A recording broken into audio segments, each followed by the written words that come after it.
नमस्कार। आज के इस खास एक्सप्लेनर में हम एआई यानी आर्टिफिशियल इंटेलिजेंस के 75 सालों के सफर पर बात करेंगे।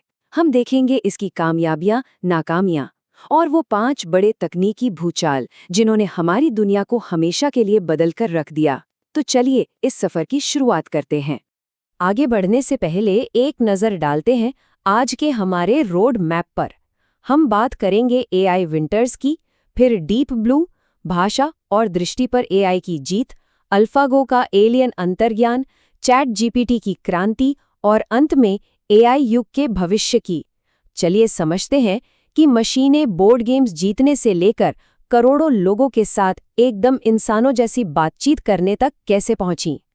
तो पहला पड़ाव है एआई विंटर्स से उभरना। देखिए, आज जो एआई हमें किसी जादू की तरह लगता है ना, उसकी शुरुआत दरअसल काफी झटकों और नाकामियों से भरी थी। 1970 और 80 के दशक में एआई विंटर के 2 बड़े दौर आए। तब शुरुआती रिसर्चर्स को एक बहुत ही कड़वी सच्चाई का सामना करना पड़ा। उन्हें लगा था कि मशीनों में इंसानी दिमाग डालना बहुत आसान होगा, लेकिन असलियत में ये उनके अनुमानों से कहीं ज्यादा मुश्किल निकला।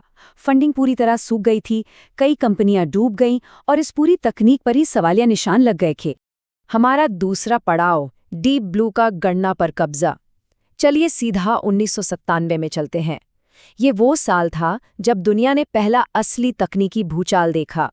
एक मशीन का मुकाबला सीधे world chess champion Garry Kasparov से हो रहा था। जरा इस नंबर के बारे में सोचिए, 20 करोड़। आईबीएम का बनाया हुआ वो 1400 किलो का भारी भरकम सुपर कंप्यूटर डीप ब्लू हर एक सेकंड में 20 करोड़ शतरंज की चालों को कैलकुलेट कर रहा था। ये सिर्फ एक खेल नहीं था, ये कंप्यूटिंग की बेतहाशा ताकत का एक नजारा था। गैरी कास्पारोव उस मैच के दौरान मशीन की एक चाल देखकर बुरी तरह घबरा गए थे। उन्होंने कहा था कि वो टेबल के उस पार एक नई तरह की इंटेलिजेंस को महसूस कर सकते हैं।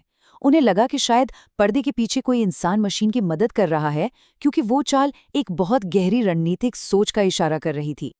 लेकिन यहाँ एक कैच है, डीप ब्लू शतरंज को सच में समझता नहीं था।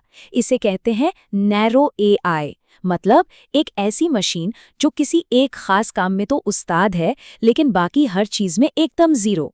वो बस अपनी रॉ कंप्यूटिंग पावर और पहले से फीड किए गए नियमों के दम पर जीत हासिल कर रहा था। अब आते हैं तीसरे भूचाल पर, भाषा और दृष्टि पर जीत।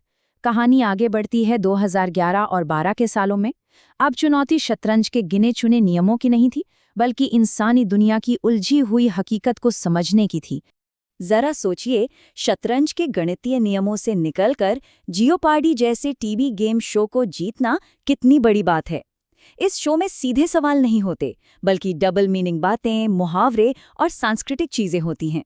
और आईबीएम के वॉटसन ने ये कर दिखाया।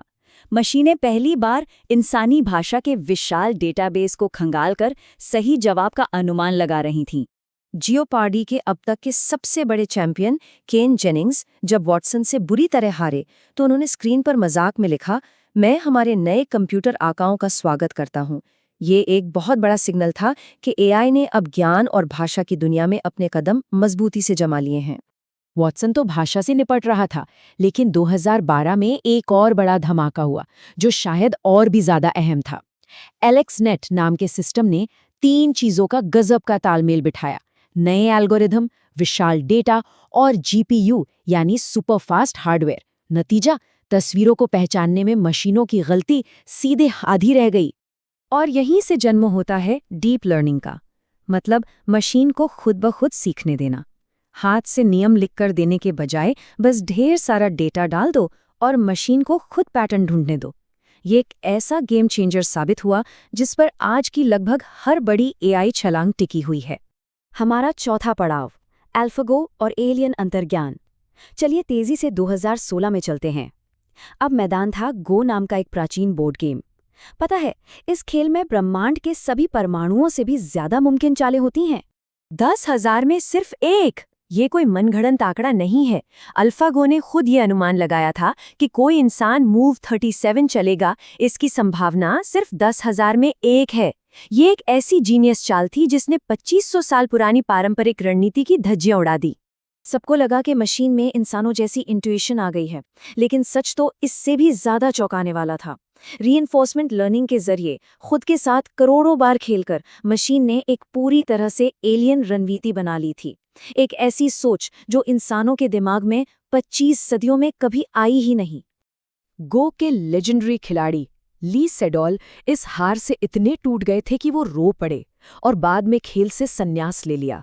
उन्होंने कहा था कि भले ही वो नंबर 1 बन जाए, पर एक ऐसी एंटिटी आ चुकी है जिसे कभी हराया नहीं जा सकता।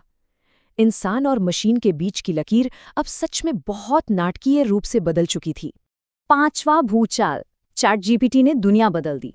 साल 2022 ये वो वक्त है जब एआई बड़े बड़े लैब से निकलकर हम और आप जैसे आम लोगों के हाथों में आ गया। काम करने के तरीके रातों रात कैसे बदल गए, जरा देखिए। अकेले बैठकर सिर खपाने की जगह अब हमारे पास एक ऐसा एआई पार्टनर था जिससे हम बातचीत कर सकते थे। लार्ज लैंग्वेज मॉडल्स इंसानी फीडबैक से सीखकर इतने स्मार्ट हो गए कि रोजमर्रा के जटिल काम एक आसान सी चैट में तब्दील हो गए। और देखते ही देखते सिर्फ 60 दिनों में चैट जीपीटी 10 करोड़ यूजर्स तक पहुंच गया। इतिहास में आज तक किसी भी कंज्यूमर प्रोडक्ट ने इतनी तेजी से ग्रोथ नहीं देखी थी। इसने रातों रात पूरी इंडस्ट्री में एक ऐसी क्रांति ला दी जिसका असर हम हर दिन देख रहे हैं। छठा और आखिरी पड़ाव, एआई युग में आगे बढ़ना। इन 5 बड़े भूचालों को देखने के बाद सबसे जरूरी है इनके पीछे छिपे पैटर्न को समझना, ताकि हमें अंदाजा हो सके कि आगे क्या होने वाला है। जरा इस टाइमलाइन पर गौर कीजिए। डीप ब्लू से वॉटसन तक लगे 14 साल, फिर वॉटसन से एलेक्स नेट सिर्फ 1 साल, वहां से अल्फागो 4 साल और फिर चैट जीपीटी 6 साल। ये साफ दिखाता है कि हर नई कामयाबी अगली बड़ी छलांग के लिए एक उत्प्रेरक का काम कर रही है और बदलाव की रफ्तार लगातार तेज होती जा रही है। तो इस पूरे सफर से हम क्या सीखते हैं?